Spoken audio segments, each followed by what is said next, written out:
dive into the chilling disappearance of a young mother and her daughter, a case riddled with deceit, financial crimes, and a history of domestic violence. This is not just a missing persons case, it's a descent into the darkest corners of the human psyche. On March 12, 2023, the Vancouver, Washington Police Department received a desperate call. A grandmother reported her daughter, Melendez, 27, and granddaughter, 6-year-old Layla, missing. The absence was sudden and inexplicable, a chilling departure from Mish's devoted motherhood. The grandmother's anguish was palpable, a raw expression of fear and uncertainty. "It's been since last Sunday since anybody heard, seen, or talked to my daughter and granddaughter," she lamented, her voice heavy with dread. "I'm missing a whole part of me." Kirkland Warren, Mish's ex-boyfriend, emerged as a key figure. He claimed to be working towards reconciliation, but their relationship was known to be volatile. He was the last known person to see Mish and Layla alive, casting a long shadow of suspicion. The urgency to find Mish and Layla was paramount. Every hour counted in the search for a vulnerable child and her mother. But the investigation soon unearthed a web of lies, financial impropriety, and a history of violence that painted a grim picture. Vancouver, Washington, a city grappling with a higher-than-average violent crime rate, became the backdrop for this unfolding tragedy.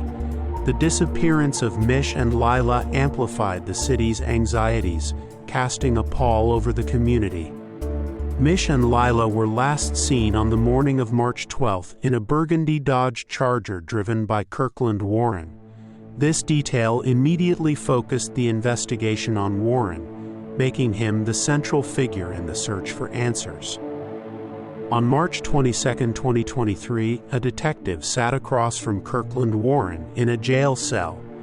This interview was critical, a chance to unravel the truth behind the disappearance.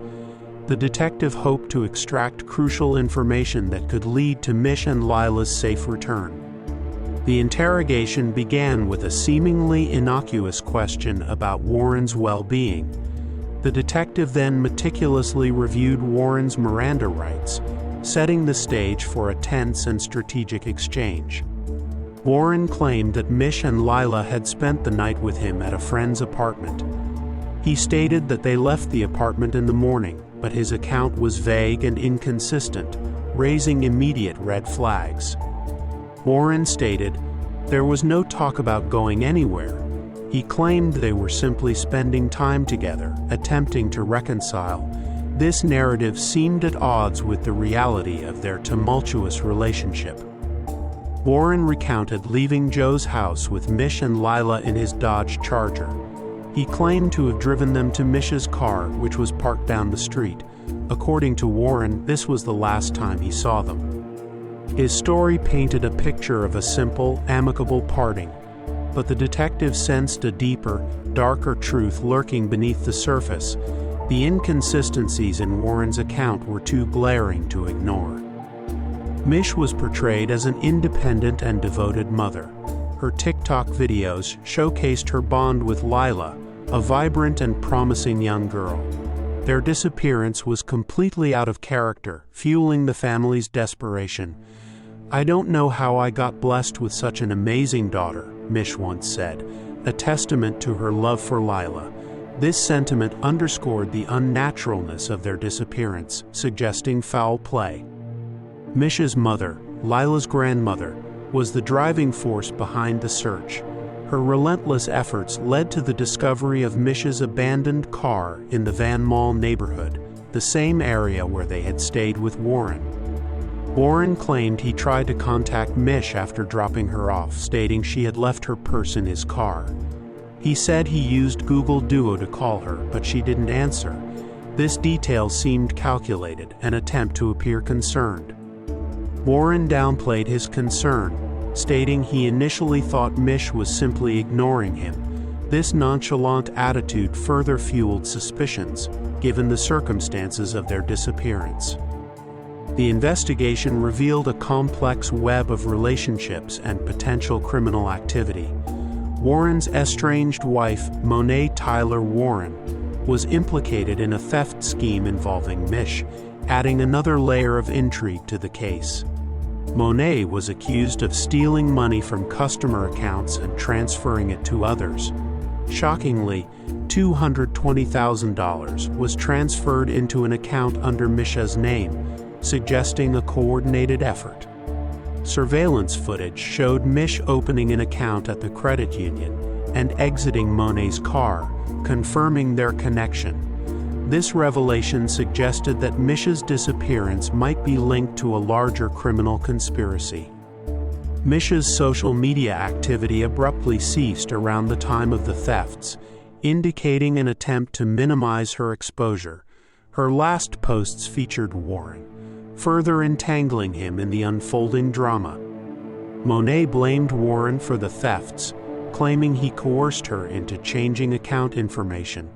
She alleged that he was divorcing her, but their relationship was far from amicable, it was criminal. The investigation uncovered a disturbing history of domestic violence between Mish and Warren. Mish had previously accused Warren of assault, including firing shots at her balcony window. In December, Mish called 911 to report the assault, but she later recanted her statement. She claimed she had lied and that she and her friend had mental health and substance abuse issues. Despite her recantation, the police found her initial report credible. Warren was arrested on multiple charges, including domestic violence assault, drive-by shooting, and possession of a stolen firearm. The prosecutor deemed Warren an extreme risk to Mish's safety, highlighting the severity of the situation. A judge set his bail at $100,000 and issued a domestic violence no-contact order. Warren violated the no-contact order within hours of its issuance, calling Mish from jail. He blamed her for his arrest and demanded she drop the charges. This blatant disregard for the law underscored his dangerous nature. Despite the evidence against him, Warren was released on bail, and the case was eventually dismissed. This failure of the justice system left Mish vulnerable and unprotected. With Warren as the prime suspect, the police executed a search warrant on his house and car. On March 19th, he was taken into custody for violating the no-contact order, but the search for Mish and Layla continued. Warren's history included a pending murder charge in Arkansas for the death of Curtis Urquhart, a crime marked by calculated planning and brutal execution. Despite this, he was free, living in Washington state, and entangled in Mish's life, a ticking time bomb the authorities seemed unable or unwilling to defuse.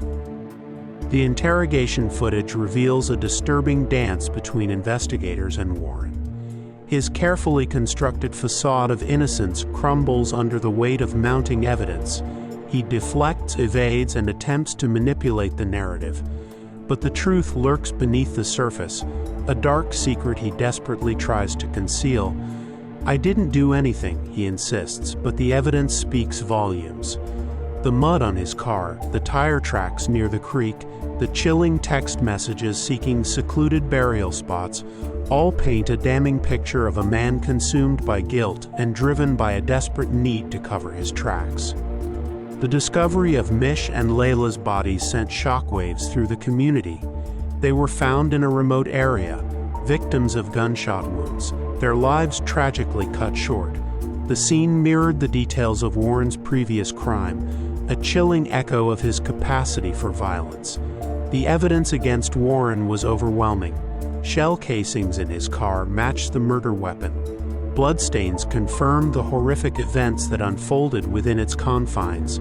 The blue tarp, a silent witness to the disposal of their bodies, all pointed to one inescapable conclusion: Kirkland Warren was responsible. The testimony of Joe, the friend with whom Mish and Warren had been staying, paints a disturbing picture of the morning of March 12th. Mish, seemingly unconscious, naked from the waist down, and Layla, trusting Warren like a father, unknowingly stepping into a death trap. Layla's innocence and vulnerability make her fate all the more heartbreaking. A 6-year-old girl with a bright future, her life extinguished in a senseless act of violence. The image of her clutching her kitten, Rocky, serves as a poignant reminder of the innocence lost and the dreams shattered. Mishay's family's grief is compounded by a sense of betrayal. How could a man with such a violent history be allowed to roam free, to prey on vulnerable individuals? The legal system, designed to protect, had failed them, leaving them to grapple with the devastating consequences. The undertrained district attorneys and judges, as mentioned by Mishay's family, highlight a critical flaw in the system. Their lack of understanding of domestic violence dynamics allowed Warren to slip through the cracks, ultimately leading to the tragic deaths of Mish and Layla. Faced with irrefutable evidence, Warren eventually pleaded guilty, but his Alfred plea to assaulting Layla allowed him to maintain his innocence while accepting the consequences. His life sentence offers a measure of justice, but it cannot bring back Mish and Layla. The pain of their loss will forever haunt their loved ones, a constant reminder of the price of silence and the devastating consequences of a system that failed to protect them. The vigil at Esther Short Park served as a testament to the community's grief and outrage. Hundreds gathered to remember Mish and Layla, to honor their lives, and to demand change. Their deaths sparked a renewed call for accountability and a commitment to preventing future tragedies. The murders of Mish Melendez and Layla Stewart are a stark reminder of the darkness that can lurk beneath the surface of everyday life. Their story is a tragedy, a failure of the system, and a testament to the devastating consequences of domestic violence.